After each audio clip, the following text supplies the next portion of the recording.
नाना नानी पार्कला धक्का नको, आरोग्य केंद्र अन्यत्र करा. रहिवाशांच्या विरोधानंतरही ज्ञानेश्वर नगर येथील नाना नानी पार्कच्या जागी आरोग्य केंद्र उभारण्याचा घाट घालण्यात आला आहे. रहिवाशांनी विनंती केल्यानंतर आमदार संजय केळकर यांनी संबंधित अधिकाऱ्यांशी संपर्क साधून आरोग्य केंद्र अन्यत्र उभारण्याची कडक सूचना देत आणखी निधी उपलब्ध करून नाना नानी पार्क अद्ययावत करण्याच्या स्पष्ट सूचना केल्या आहेत. भाजपच्या खोपट येथील कार्यालयात आयोजित जनसेवकाचा जनसंवाद या कार्यक्रमात ज्ञानेश्वर नगर येथील रहिवाशांनी उपस्थित राहून आमदार संजय केळकर यांना निवेदन दिले. या भागात लहान मुलांना खेळण्यासाठी आणि ज्येष्ठ नागरिकांसाठी असलेले नवीन उद्यान पडीक अवस्थेत असून रहिवाशांच्या विरोधानंतरही त्या जागी आरोग्य केंद्र उभारण्याचा घाट घालण्यात आल्याची तक्रार या निवेदनात करण्यात आली आहे. नाना नानी पार्कला कोणताही धक्का लावण्यात येऊ नये, उलट आणखी निधी उपलब्ध करून हे पार्क सुसज्ज करण्यात यावे अशी स्पष्ट सूचना श्री केळकर यांनी संबंधित खात्याच्या अधिकाऱ्यांना दिल्या. आरोग्य केंद्राची परिसराला गरज आहे, पण ते उभारण्याची जागा ही नाही अशी कडक समजही श्री केळकर यांनी अधिकाऱ्यांना दिली. लवकरच या पार्कची पाहणी करून रहिवाशांच्या हिताचा निर्णय घेण्यास प्रशासनाला भाग पाडू असे श्री केळकर यांनी माध्यमांना सांगितले. या कार्यक्रमात पाचपाखाडी आणि लोकमान्य नगर येथील SRA प्रकल्पातील रहिवाशांनी उपस्थित राहून व्यथा मांडली.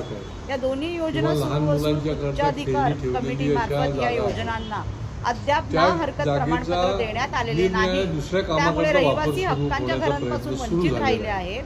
सुरू असलेल्या SRA योजनांना क्लस्टर योजनेतून वगळण्यात आले असताना त्यांना ना हरकत प्रमाणपत्र न देण्यासाठी कमिटीवर कोण दबाव टाकत आहे असा प्रश्न उपस्थित करत श्री केळकर यांनी या योजना तातडीने तपासून त्यांना ना हरकत प्रमाणपत्र देण्याचे निर्देश कमिटीतील अधिकाऱ्यांना दिले आहेत. या कार्यक्रमात पशेळी, कोकाळी, कोलशेत येथील रहिवाशांनी फसवणुकीबाबत निवेदने दिली आहेत. विकासकांनी पैसे घेऊनही नागरिकांना घरी दिले नसून करारही करण्यात आलेला नाही. याबाबत लवकरच आयुक्तांना भेटून आर्थिक गुन्हे शाखेच्या माध्यमातून विकासकांवर गुन्हे दाखल करण्यासाठी पुढाकार घेणार असल्याचे श्री केळकर यांनी सांगितले. गंभीर गुन्हे दाखल असलेले गुन्हेगार मोकाट असून नागरिकांमध्ये दहशतीचे वातावरण आहे. या गुन्हेगारांना तडीपार करण्याबाबत संबंधित पोलीस उपायुक्तांची चर्चा केली असल्याचे श्री केळकर म्हणाले. या कार्यक्रमास नगरसेवक सुरेश कांबळे, दीपक जाधव, अरिफ बडगुजर, अल्केश कदम, कैलाश मात्रे, विशाल वाघ, हेमंत मात्रे आदी उपस्थित होते.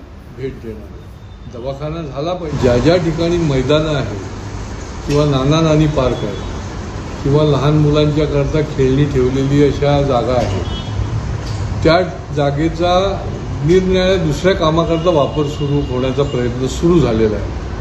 आपल्या इथे ज्ञानेश्वर नगर म्हणून भाग आहे, त्या भागामधले लोक माझ्याकडे आले होते. त्यांनी त्या ठिकाणी रस्त्यावर उतरून आंदोलन देखील पूर्वी केलं होतं, पण तरी देखील त्याला न जुमानता त्या ठिकाणी दवाखाना सुरू करण्याचा घाट घातला जातो. आता दवाखाना हे एखाद्या मैदानात किंवा बगीच्यामध्ये करणं हे योग्य नाही.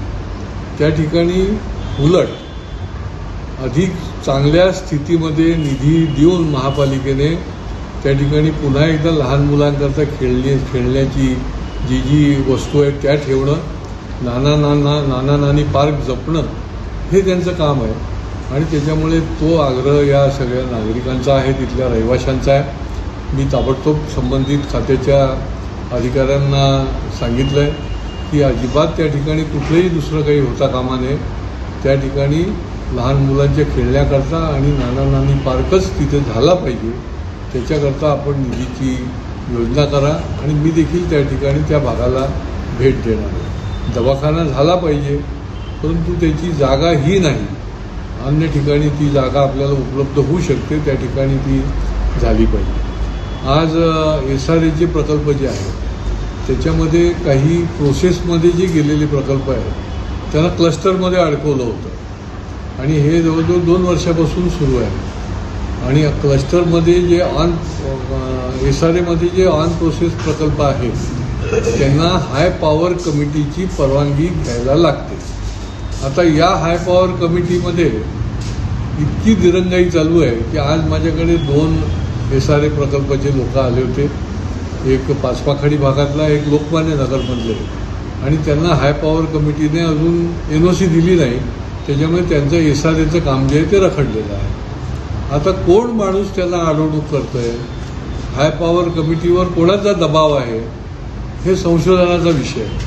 संबंधित हाय पॉवर कमिटीच्या लोकांना मी स्पष्ट सांगितलं आहे की यांची ताबडतोब तुम्ही तुमच्या मिटिंगमध्ये हे दोन्ही एसआरए प्रकल्प तपासून त्यांना लवकरात लवकर तुम्ही NOC करा आणि त्याच्यातून मुक्त करून त्यांना त्यांचा एसआरएचा प्रकल्प राबवायला मोकळं करा. अशा प्रकारचे अडवणुकीचे प्रयत्न जे आहेत हे देखील एसआरए प्रकल्पाच्या बाबतीमध्ये सुरू आहेत. निरनिराळ्या पद्धतीने त्या ठिकाणी कशेळीचे पण अनेक प्रश्न आहेत. तिथे फसवणूक झालेली आहे, त्यांना पैसे देऊन देखील जागा मिळालेली नाही, जागा मिळालेली नाही आणि पैसे दिलेले आहेत. असे निरनिराळे कशेळीच्या भागामध्ये खूप मोठ्या प्रमाणामध्ये फसवणूक सुरू आहे. तसंच ढोकाळी कोलशेत भागामध्ये देखील बिल्डर त्यांच्याकडनं पैसे घेतात आणि त्याच्यानंतर त्यांना त्यांच्याशी ॲग्रीमेंट पण केलं जात नाही, ते फ्लॅट त्यांना ताब्यात दिले जात नाहीत आणि त्याच्यामध्ये दिरंगाई केली जाते आणि यांना वाऱ्यावर सोडले जाते. तर अशाही प्रकारचे प्रश्न घेऊन कमिशनर साहेबांशी मी मिटिंग करणार आहे आणि EOWच्या माध्यमातून अशा फसवणूक करणाऱ्या बिल्डरना नोटिसा देऊन त्यांच्या पण मुसक्या बांधायला पाहिजे. हे रहिवासी बिचारे अतिशय मेहनतीने नोकरी करून व्यवसाय करून पैसे एकत्र करून देतात आणि त्याच्यानंतर वर्ष 2 वर्ष त्यांना साधं ॲग्रीमेंट देखील ते बिल्डर मंडळी जी आहे ती करत नाही. तर ते योग्य नाही. तर त्याच्या संबंधी देखील पुढच्या काळामध्ये कारवाई केली जाणार आहे. काही गुन्हेगार जे आहेत की ज्यांच्यावर मोठ्या प्रमाणामध्ये 302चे गुन्हे आहेत, कंप्लेंट्स आहेत, त्यांना तडीपार केलं गेलं पाहिजे. कोणाचा दबाव आहे आणि त्याच्यामुळे माझं संबंधित अधिकाऱ्यांशी बोलणं झालं, DCPशी बोलणं झालेलं आहे की अशा प्रकारचे जे गुन्हेगार आहेत ते राजरोसपणे फिरून जर लोकांना धमकावत असतील तर ते योग्य नाही. त्यांना ताबडतोब तडीपारीच्या यादीमध्ये घेतलं गेलं पाहिजे. असे अनेक प्रकारचे सामान्य रहिवाशांना, सामान्य माणसाला भेडसावणारे प्रश्न हे आज जनसंवाद कार्यक्रमामध्ये आले. काही गॅस जोडणीच्या संबंधामध्ये देखील माजिवडा भागामधले लोक आले होते. कारण की आता हा जो सिलेंडर जो आहे तो अतिशय दिरंगाईने त्यांना उपलब्ध होतो आणि त्याच्यामुळे महानगर गॅसची कनेक्शन जी आहे ती देण्याचा प्रयत्न आम्ही गेली 4 वर्षापासून करतो. तर माजिवड्यामधलेही आले होते. तर त्यांची देखील त्या संबंधातली जी कार्यवाही ती पुढच्या काळामध्ये आम्ही करणार.